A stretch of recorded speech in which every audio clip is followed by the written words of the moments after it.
You're welcome to live a light on the hard way. Commitment means staying loyal to what you say that you are going to do, long after the mood that you said it with have already left.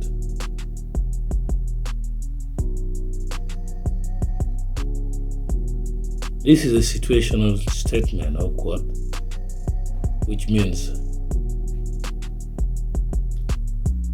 you have to stick to your plans that you say,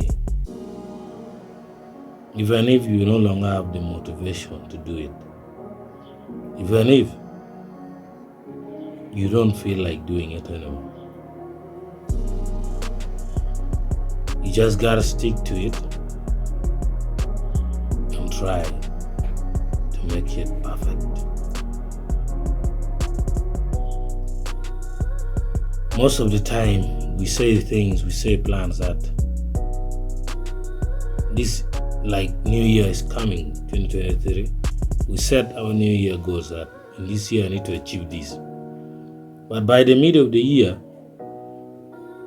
we may be thinking of something too different from what we said was our New Year plan. But the right thing is to stick to the plan.